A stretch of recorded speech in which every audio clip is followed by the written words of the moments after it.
तो welcome back. मतलब progress number 2 है। तो मैं हूं प्रतीक, ये हर्ष और इतन है। तो आज क्या डिस्कस करें, बोलो। I think I want to discuss skill based ठीक है।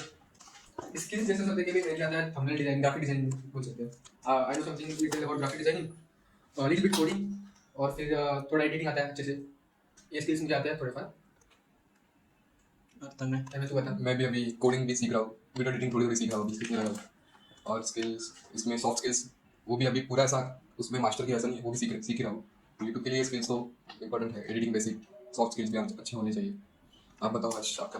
तो माई स्किल है कि कोडिंग अभी चल रहा है बेसिक, और वेब डेवलपमेंट भी सीख रहा हूँ, और छोटे मोटे ऐसा एडिटिंग हो जाता है वीडियो के शॉर्ट्स कट लगाने का, और बस एजुकेशन चलते रहते हैं स्किल्स पे। तो क्या क्या लगता है कि कौन सा स्किल्स इंपॉर्टेंट होना चाहिए इंजीनियरिंग में? तो मेरे अकॉर्डिंग अगर इंजीनियरिंग के हिसाब से स्किल्स की बात करें तो आई रिकमेंड कि वेबसाइट तो आनी चाहिए, क्योंकि अगर फ्यूचर में कोई स्टार्टअप या कुछ करना चाहते हो तो किसी को हायर नहीं करना पड़ेगा वेबसाइट के लिए, या खुद से बना सकते हो। बेसिक वर्डप्रेस भी इंपॉर्टेंट, वर्डप्रेस हो गया वेबसाइट, तो उसमें मैक्सिमम का वर्डप्रेस आता है, तो दो चार वो ड्रैग एंड ड्रॉप और थोड़ा सा और एडिशनल फंक्शन मिले। वर्डप्रेस में क्या बेनिफिट पड़ जाता है कि वो जल्दी बन जाता है, होस्टिंग होस्टिंग तुरंत हो जाता है, बट उसमें कोडिंग का ऐसा कोई प्रॉब्लम रहता नहीं, और ड्रैग ड्रॉप करके। बस डिसएडवांटेज ये पड़ जाता है कि अगर उस साइट पे अगर कुछ ज़्यादा पब्लिक आ नहीं सकती उस साइट पे, वर्डप्रेस पे लिमिट है, वो ज़्यादा पब्लिक आ जाएंगे तो साइट क्रैश कर जाएगा। और दूसरा डिसएडवांटेज मेरे को लगता है कि उसका बैकएंड तुम्हारे हाथ में नहीं रहेगा, वर्डप्रेस का ये डिसएडवांटेज लगता है। तो हम लोग उसको चेंज भी कर सकते हैं ना, मतलब कुछ कर सकते हैं जैसे चेंज करने वाला तो अपने इस पे लाने के लिए। नॉर्मली अगर तुम अपने प्रोडक्ट को इनहेंस करना चाहते हो, लोगों को कस्टमर को ऐड करना चाहते हो, तो वर्डप्रेस इज बेस्ट। एंड अगर कोडिंग से करते हो तो कोडिंग एक वेबसाइट नॉर्मली लॉन्च करने के लिए लगभग 2 महीने मिनिमम चाहिए, अगर एक प्रॉपर अच्छे वेबसाइट लॉन्च करते हैं तो। एंड ये वेबसाइट का स्किल तो नॉर्मल आना ही चाहिए इन इंजीनियरिंग। एंड सेकेंड लगता है कि कुछ ट्रेंडिंग लैंग्वेजेस आना चाहिए, जैसे पाइथन हो गए और जावास्क्रिप्ट। ये 2 लैंग्वेज मोस्ट इंपॉर्टेंट लैंग्वेज लगते हैं मुझे, क्योंकि जावास्क्रिप्ट 2024 में सबसे ज़्यादा ट्रेंडिंग पे चल रहा है। अगर कंपेयर करें पाइथन से, तो एक जावास्क्रिप्ट और पाइथन दो एक टॉप पे है, और बाकी सब लैंग्वेज का उतना डिमांड भी कम हो रहा है, क्योंकि जावास्क्रिप्ट जो काम बाकी सब लैंग्वेज करते हैं वो पाइथन अकेले हैंडल कर रहा है, बिकॉज ये सिंपल है और सब फास्ट भी है, और ये स्किल रिक्वायरमेंट लगता है। और सॉफ्ट स्किल ये तो नॉर्मल है, सॉफ्ट स्किल मेरे को लगता है कि सॉफ्ट स्किल फोकस करना चाहिए, क्योंकि अगर कस्टमर डील करते हो या कस्टमर को अट्रैक्ट करते हो, अपना प्रोडक्ट शो ऑफ करते हो, तो सॉफ्ट स्किल इंपॉर्टेंट रहेगा, तभी वो कस्टमर तुम्हारी बात को सुनेगा, कैसे अट्रैक्ट करना है। सॉफ्टवेयर से इंपॉर्टेंट प्ले करता है, क्योंकि सॉफ्टवेयर हर जगह पे होता है। तो जॉब भी ले रहा है, तुझे खुद को सेल करना पड़ेगा कि इंटरव्यू एचआर सपोज कोई बिजनेस स्टार्ट कर दिया या कोई स्टार्टअप चालू कर दिया, या कोई अगर फ्यूचर में टीचिंग करने का भी हुआ, तो सॉफ्ट स्किल रिक्वायरमेंट है। और वेबसाइट मैंने इसलिए बोला क्योंकि वो अपने स्टार्टअप के लिए खुद को रिप्रेजेंट करने के लिए एज अ सोशल मीडिया, तो ये वेबसाइट पर्सनल वेबसाइट होता है ना अपना। और कुछ बेसिक प्रोग्रामिंग अगर आना चाहिए फॉर अगर फ्यूचर में कोई जॉब लेना चाहते हो, तो कुछ बेसिक आना चाहिए, जैसे प्रोग्रामिंग पाइथन जावास्क्रिप्ट कर सकते हैं, जावास्क्रिप्ट डीप में करके वेब डेवलपमेंट भी जॉब ले सकते हैं। बट डीएसए ऐसा एक टॉपिक इंपॉर्टेंट जो सभी कंपनी में इंपॉर्टेंट देते हैं। मैंने देखा है कि मैंने इंटरव्यू देखा, तो उसमें क्या है, वेब डेवलपमेंट के एक पर्सन वेब डेवलपमेंट के जॉब पे गया और उसे डीएसए से क्वेश्चन पूछा गया, बेसिक डीएसए, नॉट डिफिकल्ट। तो डीएसए लोग बोलते हैं कि वेब डेवलपमेंट कर लेता हूँ, वेब डेवलपमेंट अगर अच्छे से कर लिया तो डीएसए नहीं हो पाएगा क्या? तो मैंने बहुत सारे वीडियो देखे, एक वीडियो की रिकमेंड नहीं बोल रहा, और बहुत सारे इंटरव्यू देखे, तो उसमें ये बोलता है कि लोग अपने आप को ऐसा बोलते हैं कि अगर मैं प्रो बन गया मन स्टैक या वेब डेवलपमेंट में, तो डीएसए करने की जरूरत नहीं है क्या? हाँ, तो ये करेक्ट है कि अगर मन स्टैक में प्रो बन गया तो डीएसए नहीं करने की जरूरत रहेगी, बट वो बन नहीं पाते लोग। डीएसए बेसिक डीएसए तो आना चाहिए।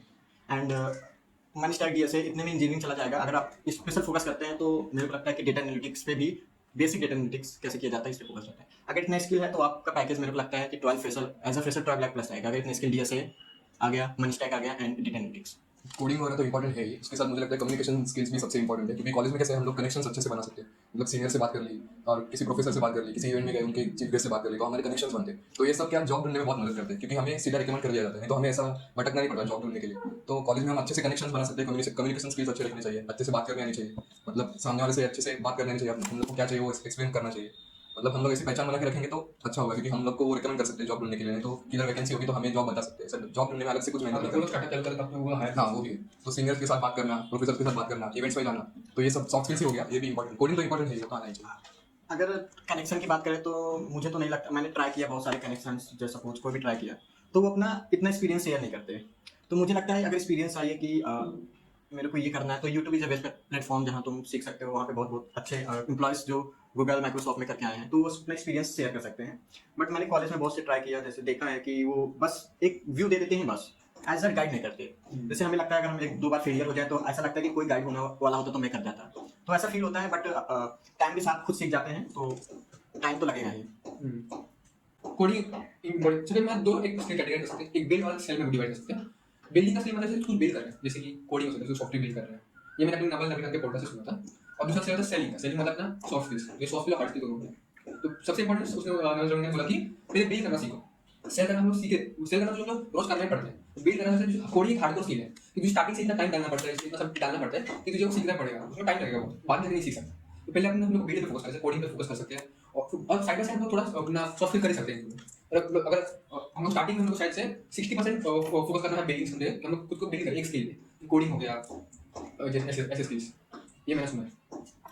एज अ कंपटीशन की बात करें तो जिस हिसाब से कंपटीशन चल रहा है हमेशा हर ईयर हर डे हर आवर्स मतलब कि कंपटीशन हमेशा इंक्रीज हो रहा है, तो एक स्किल से मेरे को नहीं लगता कि एक स्किल पे कोई रिकमेंड कर देगा। नहीं, एक स्किल पे कुछ होता है। क्योंकि अगर सपोज मैंने पाइथन में प्रो कर दिया एंड पाइथन के अलावा मैंने कुछ भी नहीं किया, तो ये तो रिकमेंड है कि पाइथन से कुछ ना कुछ तो अर्निंग आ जाएगा, बट ऑलवेज इनहेंस करना पड़ेगा।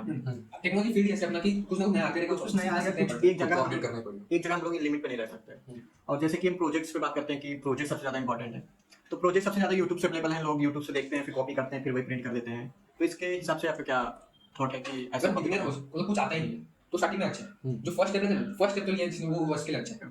तो जब सेकंड स्टेप लेने जाओगे ना, तो थोड़ा उसमें खुद का कुछ ऐड करते जाओ, ऐसा लगता है मेरे हिसाब से। तो मैं भी मतलब स्टार्टिंग से पाइथन का गेम बना रहा था, तो वो भी मैंने अपना वो यूट्यूब से चाहा। फिर मैंने क्या चैट जीपीटी में डाला, उसमें कुछ ऐड और ऐड करके उसने मैं उसको बोला, उसने मुझे बताया ये ऐड कर सकते हैं। तो मैंने ट्राई किया खुद में उसमें कोड करके डालने का, और फिर से मैंने चैट जीपीटी से मांगा कि इसमें कुछ एरर है तो बताओ। तो मैंने इसमें इसीलिए प्रॉम्प्ट भी जनरेट किया था इसके लिए। तो कोडिंग का भी ऐसा ही है, मतलब अभी एआई तो आ गया है, तो कोडिंग कोडर्स की रिक्वायरमेंट कम है, तो इसलिए कोडिंग बेसिक अच्छे से आना ही चाहिए, नहीं तो जॉब मिलना तो बहुत मुश्किल है। मतलब अभी तो बिगिनर्स के लिए सिर्फ ऐसा ऊपर ऊपर से कोडिंग किया तो मेरे को लगता है कि बहुत मुश्किल है, क्योंकि एआई की वजह से तो कोडर्स के जॉब अभी कम हो रहे हैं। तो बेसिक कोडिंग आना चाहिए जिससे कि हमारा बेस स्ट्रॉन्ग हो जाए, उसके ऊपर हम बिल्डअप कर सकते हैं। तो बिल्डअप जैसे प्रोजेक्ट्स हो गए हाँ। प्रोजेक्ट्स, बट प्रोजेक्ट की बात करें तो बिगिनर है तो प्रोजेक्ट यूट्यूब से ही रेफर ले सकते हैं। बराबर। बट अगर हम GitHub से भी ले सकते हैं। GitHub से मिल जाएगा, बट यूट्यूब से देखेंगे तो थोड़ा हाँ, समझ में एक्सप्लेन भी भी मिल जाएगा। आ जाता है। आप यूट्यूब से एक वीडियो देखेंगे, 2 वीडियो देखेंगे, 3 वीडियो देखेंगे, चौथा वीडियो, मिनिमम जितने वीडियो देखकर आप प्रोजेक्ट बनाएंगे देखकर ऐसा लगेगा कि आप खुद से नहीं कर रहे हैं, बट थोड़ा कॉन्फिडेंस बूस्ट होता है। बस कुछ चेंजेस करिए एंड अगर जब आप कोई इंटर्नशिप या प्रोजेक्ट करेंगे तो उसमें बहुत हेल्प होगा। तो आप ऐसा प्रोजेक्ट इंटर्नशिप करते हैं तो अगर फर्स्ट टाइम अगर प्रोजेक्ट बनाएंगे तो ऐसा लगेगा कि मैं कर चुका हूँ ऐसा कभी, तो ये हेल्प करेगा। प्रोजेक्ट की बात करें तो ये भी इंपॉर्टेंट है कौन सा प्रोजेक्ट बना रहे हैं। आप क्लोन बना रहे हैं सपोज, तो आप क्लोन बनाने ही चलेंगे। तो जैसे ई कॉमर्स वेबसाइट हो गया, जैसे इंस्टाग्राम हो गया, पोस्ट करना, ई कॉमर्स वेबसाइट, इस टाइप का हर प्रोजेक्ट डिपेंड करता है कि कौन सा प्रोजेक्ट बनाना है। तो प्रोजेक्ट तो इंपॉर्टेंट ही है।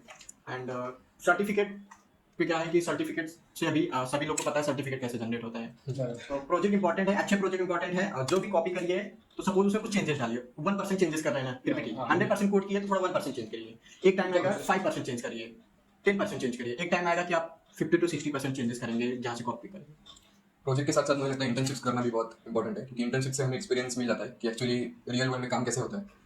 एक्सपीरियंस तो मिल जाता है, मतलब पेड इंटर्नशिप ऐसा जरूरी नहीं है, अनपेड भी कर सकते हैं, क्योंकि हमारा मेन मोटिव मनी नहीं, मेन मोटिव है एक्सपीरियंस। तो इंटर्नशिप करने से हम लोग को एक्सपीरियंस मिल जाता है कि रियल वर्ल्ड में हैंड्स ऑन काम कैसे होता है। तो इस इंटर्नशिप के लिए भी ढूंढना चाहिए कॉलेज में, प्रोफेसर से पूछ के, नहीं तो ऑनलाइन ढूंढ के, क्योंकि इंटर्नशिप से बहुत मदद मिल सकती है हम लोग को। हम लोग का ये भी कॉन्फिडेंस भी बढ़ सकता है, जितने ज़्यादा इंटर्नशिप करेंगे उतना कॉन्फिडेंस बढ़ सकता है। इंटर्नशिप तो बहुत सारे भी आप देख सकते हैं कि लिंक्डइन पे ऐसा, व्हाट्सएप पे बहुत से ग्रुप में ज्वाइन हुए होंगे तो कॉलेज के। बट इंटर्नशिप फेक नहीं ज्वाइन करना, रिकमेंड करूंगा लिंक्डइन या अच्छे वेबसाइट से इंटर्नशिप अगर मिल जाता है तो बहुत बेटर है। क्योंकि बाकी सब मैंने एक इंटर्नशिप रजिस्टर किया था, उसमें मैंने कैंसिल कर दिया बिकॉज कि वो इंटर्नशिप के नाम पे बस अपने इंटर्नशिप वेबसाइट को जो है उसको बूस्ट करना चाहते हैं। जैसे कि इंटर्नशिप के बारे में 2 लोग को और लेकर आओ, 3 लोग के ग्रुप में होगा, पिरामिड का system, multi level marketing and और उसमें वर्क ऐसा था कि अपने कॉलेज में जाकर पूरा एनालिसिस करके मेरे को मतलब कि जस्ट लाइक ये टास्क ये कॉलेज में, तो मेरे को इंटर्नशिप का कोई बेनिफिट नहीं लगा। अगर पेड इंटर्नशिप की बात करें तो पेड इंटर्नशिप की ये एडवांटेज होता है कि कोई आपको पैसा दे रहा है तो आपसे काम जरूर लेगा। अगर काम ले रहा है तो ऐसा कोई छोटा मोटा काम देगा नहीं, कोई इंपॉर्टेंट काम रहेगा या कोई बड़ा काम प्रोजेक्ट रहेगा और आपके पास उसके माध्यम से मीडियम से पैसे आ रहे हैं तो आप भी उस पर फोकस करेंगे इसके साथ। अगर पेड इंटर्नशिप मिल जाता है तो बहुत बड़ी बात है, अच्छी बात है। बट पेड इंटर्नशिप से क्या है कि कोई आपको नॉलेज आना चाहिए पहले से, क्योंकि अनपेड में वो क्या होता है, थोड़ा सा आइडिया है इसके बारे में तो आपको तुरंत उस पर रजिस्टर कर लेंगे। बट पेड की बात आए तो उसमें नॉलेज इंपॉर्टेंट। तो मुझे तो और डिफरेंस इंपॉर्टेंट है खुद को एक्सप्रेस करना, मतलब खुद को ऑनलाइन शो करना। जैसे अभी लिंक्डइन पे पोस्ट कर सकते हो, ट्विटर पे पोस्ट कर सकते हो, यूट्यूब पे अपनी वीडियो डाल सकते हो। ये स्किल्स के लिए आपका दोनों कहते हैं। एंगेजमेंट तो होनी चाहिए, नहीं तो हम लोग इंप्रूव करते जाएंगे, बताएंगे नहीं तो जॉब कैसे या मिलेगी। इंगेजमेंट इंपॉर्टेंट है। जो प्रोजेक्ट अच्छे कर रहे हैं उसे हमें लगता है कि पोस्ट करना चाहिए लिंक्डइन पे या रिज्यूमे में डालना चाहिए। अभी बहुत सारे प्लेटफॉर्म है जिधर हम लोग अप्लाई कर सकते हैं। हैकाथॉन मेरे को सबसे इंपॉर्टेंट लगा, अभी तक ज्वाइन किए नहीं, बट हैकाथॉन अभी हम लोग को इतना बेसिक आइडिया भी नहीं है कौन से हैकाथॉन होते हैं। कुछ आइडिया इंडिया स्किल करके कुछ है, उससे ज्वाइन करना बहुत इंपॉर्टेंट है, क्योंकि अगर उसमें आप सिलेक्ट होते हैं तो आपको नेक्स्ट डिस्ट्रिक्ट में या स्टेट में जाकर उधर कंपटीशन करना होगा, तो इससे बहुत सीखने को मिलता है, कनेक्शंस भी बढ़ते हैं इससे। कनेक्शन बढ़ते हैं, प्लस आपको जो एक्सपीरियंस मिलेगा वो experience। इम्पोर्टेंट है। और हम लोग को ऑनलाइन शो करेंगे अपना प्रोजेक्ट, उससे हैकाथॉन में पार्टिसिपेट करने की अपॉर्चुनिटी मिल सकती है। तो जैसे जी सॉक हो गया, ये सब कोडिंग कंट्रीब्यूटिंग का ऐसा प्लेटफॉर्म है, तो अगर इससे आप सिलेक्ट होते हैं तो ये आपको जॉब के लिए बहुत बूस्ट करता है। एंड बहुत सारे प्लेटफॉर्म है, बट हैकाथॉन हो गया, ये सब projects, unique project, social media, the and skills, ये चार पे हमें लगता है फोकस ज़्यादा करना चाहिए, क्योंकि स्किल रहेगा तभी प्रोजेक्ट्स बनेंगे, प्रोजेक्ट्स रहेंगे तभी हैकाथॉन में एक्सपीरियंस आएगा, तो ये सब इंपॉर्टेंट। मुझे लगता है कि अपना सोशल मीडिया में एक रिज्यूमे हो जाता है, बोल सकते हैं कि अब तेरा तुम लोग का लिंक्डइन कैसे है, तुम लोग कितना पोस्ट डाले हो, तुम लोग कितने नॉलेज पे समझ जाते हैं क्लियर कि तुम लोग किसमें नॉलेज है, तुम लोग पोस्ट कर रहे हो कि नहीं। मुझे लगता है कि हम लोग कम से कम रिटर्न पोस्ट होते हैं ना, जो टाइप करके लिखते हैं, वो भी पोस्ट करना चाहिए। हफ्ते में एक बार भी चलेगा, हर हफ्ते एक डाल दो, जो लास्ट हफ्ते जो सीखा है वो डाल दो, ऐसे। मुझे लगता है कि लिंक्डइन का पोस्ट का जो सर्टिफिकेट है, क्या पढ़ रहे हो, सर्टिफिकेट ऐसे तो इसका कोई देखता नहीं। अगर लिंक्डइन की बात करें तो टॉप देखते हैं, जैसे अगर आपने कोई हैकाथॉन लिया है हाँ, बराबर। या कोई प्रोजेक्ट पार्टिसिपेट्स की यूनिक प्रोजेक्ट किया हुआ है बराबर। या ऐसा कुछ इंटर्नशिप टॉप किया है, तो उसको ज्यादा रेफरेंस देते हैं, क्योंकि लिंक्डइन पे इतना स्क्रॉल करते तो जाएंगे नहीं क्या क्या पढ़ा है तूने। सर्टिफिकेट से इतना ज्यादा डालने की जरूरत नहीं है, सर्टिफिकेट्स हो गए, अभी ट्रेंडिंग पे चला 100 कोड, बस वो तो सभी जन कर रहे हैं। वो सभी वो खुद से कर रहे हैं, आप कॉपी पेस्ट वो कर भी रहे नहीं, हैं, वो भी नहीं। इधर से वीडियो देख के उधर कॉपी पेस्ट कर रहे हैं, तो इसका कोई रेफरेंस मतलब इतना कुछ बेनिफिट नहीं है। बट अगर प्रोजेक्ट्स है, हैकाथॉन है, ये जितना ज्यादा करेंगे उतना एक्सपीरियंस मिलेगा। एंड ऑनलाइन थोड़ा रहने का, थोड़ा रिसर्च हमेशा करने का ऑनलाइन पे, जैसे कि कौन से प्लेटफॉर्म पे हम लोग अप्लाई कर सकते हैं। जैसे माइक्रोसॉफ्ट इंटर्नशिप लॉन्च करता है बराबर। एंड उसमें कुछ सिलेक्ट करते हैं बच्चे को, बहुत लोग को मालूम ही नहीं होगा माइक्रोसॉफ्ट की कौन सी वेबसाइट पे इंटर्नशिप लॉन्च होता है। तो ये सब रिसर्च करना इंपॉर्टेंट लगता है मुझे, और मैं करता भी हूँ बेसिक, टाइम मिलता है तो करता हूँ उधर। अगर आप अपने यूट्यूब पे अपने यूट्यूब पे कर रहे हैं, तो यूट्यूब के लिए कौन सा स्किल्स लगता है तुम लोग को जरूरी होगा? यूट्यूब के लिए तो सबसे मेन सॉफ्ट स्किल्स, वीडियो में बात करनी है, कैमरा फियर चला जाता है, स्टेज फियर चला जाता है, तो सॉफ्ट स्किल सबसे इंपॉर्टेंट है। कैसे बात करते हो वो इंपॉर्टेंट है, ऑडियंस को वीडियो में एंगेज करके रखना है, तो उसके लिए सॉफ्ट स्किल तो सबसे जरूरी है। फिर यूट्यूब की बेसिक वीडियो बना रहे तो वीडियो एडिटिंग तो आना ही चाहिए, बेसिक वीडियो एडिटिंग तो मतलब कट्स लगाना, थोड़ा सा ट्रांजिशंस लगाना, वो सब तो आना चाहिए। फिर उसके बाद यूट्यूब में डेटा एनालिसिस करना सबसे इंपॉर्टेंट है। बहुत कम लोग जो वीडियो डालते हैं और आईटी स्टूडियो पे जाके एनालिसिस देखते हैं खुद के चैनल का, कि ऑडियंस को कौन सा वीडियो पसंद आ रहा है, कौन सा टॉपिक पसंद आ रहा है, एवरेज ड्यूरेशन क्या है, वो सब भी एनालाइज करना बहुत इंपॉर्टेंट है, क्योंकि उसके हिसाब से हम अगला वीडियो हम प्लान कर सकते हैं, नेक्स्ट प्लान हमारा कर सकते हैं। तो ये सब मुझे इंपॉर्टेंट लगता है। आज मुझे लगता है जैसा कि तमने ने बोला कि एडिटिंग तो आना चाहिए, क्योंकि इस टाइम के में एडिटिंग इंपॉर्टेंट है, क्योंकि एडिटिंग का वीडियो हम भी नहीं देखते विदाउट एडिटिंग का वीडियो, तो थोड़ा उसका लेवल डाउन हो जाता है अगर एडिट ना हो। एंड सॉफ्ट स्किल तो इंपॉर्टेंट ही है, क्योंकि सॉफ्ट स्किल के बिना यूट्यूब आपका वीडियो कोई देखेगा नहीं कंप्लीट। तो editing, soft skill and time भी देना पड़ता है, एंड बस यही स्किल पर। थंबनेल भी इंपॉर्टेंट है, क्योंकि लोग तो थंबनेल देख के क्लिक करते हैं, थंबनेल सबसे अट्रैक्टिव है, कैसे थंबनेल बनाना सीखना चाहिए बेसिक। और मुझे भी लगता है कि हम ना अभी सिर्फ एक स्किल पकड़ते हैं कुछ फायदा वाला नहीं, आपको कुछ कॉम्बिनेशन आना चाहिए, एक बकेट ऑफ कॉम्बिनेशन आना चाहिए। जैसे हम लोग अपने को यूट्यूब प्लस कोडिंग, तो यूट्यूब और कोडिंग को मिक्स करें तो अलग ही लेवल का ये हो जाएगा अपना रीच, और उससे हम लोग को और चांसेस मिल सकते हैं। और ये लिंक्डइन पकड़ो, एक प्लेटफॉर्म पकड़ के मतलब पोस्ट करते जाओ, उससे हम लोग को सॉफ्ट स्किल भी ग्रो हो जाएगा, और फिर अपना जो हार्ड स्किल है उसको हम लोग मेहनत कर ही रहे पहले से, कोडिंग है या कौन सा भी, उससे रिलेटेड वीडियो बना सकते हैं। उसको भी लगेगा यूट्यूब के प्लेटफॉर्म, हर एक प्लेटफॉर्म के अलग अलग स्किल लगेंगे, और इसके वीडियो एडिटिंग लगता है यूट्यूब के लिए, और थंबनेल डिजाइनिंग वगैरह ऐसे। तो मुझे लगता है अगर यूट्यूब को टाइम दे रहे हैं तो स्किल को भी उतना ही टाइम देना चाहिए, क्योंकि अगर टाइम अप टू डेट है तो लोगों का माइंड फ्री रहता है। अगर तो तेरा यूट्यूब का वीडियो अगर 2-3 दिन से नहीं पड़ रहा तो तुझको ऐसा फील होगा, स्ट्रेस फील होगा अगर कुछ काम नहीं हो रहा तो, अगर तेरा एडिट नहीं हो रहा, अगर तूने कुछ कोर्स स्टार्ट किया अगर वो तेरा कोर्स टाइम पे नहीं हो रहा तो फ्रस्ट्रेटेड फील होता है, तो फिर आप 1 से 2 पे काम भी अच्छे से फोकस नहीं कर पाते। तो मेरे को लगता है कि टाइम दोनों को देना चाहिए, भले ही अगर यूट्यूब के 50% टाइम दे तो स्किल को भी 50% दो। अगर एक पे ज्यादा काम दे रहे हैं, एक पे कम दे रहे हैं, तो दूसरे की वजह से पहले वाले काम पे भी इफेक्ट पड़ेगा।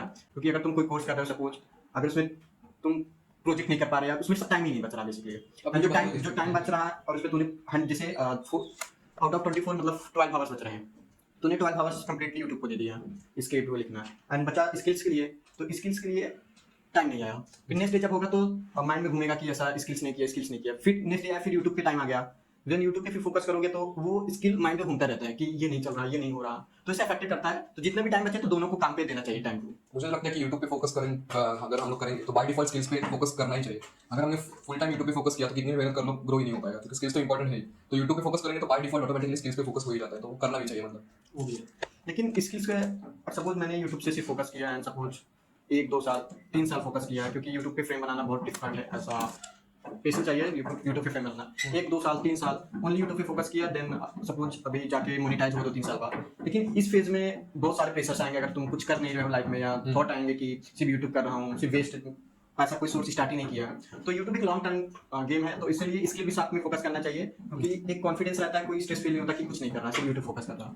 कि सपोज ऑन द स्पॉट अगर कोई स्किल्स है तो जॉब भी ले सकते हैं तुरंत ऑन द स्पॉट, या तुरंत अप्लाई कर सकते हैं, कुछ चांसेस है। तो इससे दोनों हैंड अगर दोनों बैलेंस रहेंगे तो काम अच्छे से होगा। मेरे हम लोग को यूट्यूब वीडियो इसलिए बनाना चाहिए जो हमको पहले से आता है। हम्म। हम लोग खुद टाइम ले रहे हैं यूट्यूब पे अलग वीडियो टाइप मतलब तो हम लोग को स्किल आता है कोडिंग पर लोग ढूंढ रहे हैं कि फिलोसफी हिस्ट्री साइंस के बैकग्राउंड से और उसका स्क्रिप्ट लिख रहे हैं उसमें और टाइम लग रहा है तो उसमें पूरे टाइम वेस्ट और तुम लोग एक या दो ही बार करोगे। अगर जो मुझे वेबसाइट बनानी है हर वेबसाइट बनानी है तो वेबसाइट बनाने के बारे में बताएगा तो उस कम टाइम में हो जाएगा उससे ज्यादा काम वेबसाइट भी बन रही है और वीडियो भी बन रहा है। तो वैसे ही अभी मेरे को पाइथन है तो पाइथन सीख भी रहा हूँ बना भी रहा हूँ ऐसा होना चाहिए।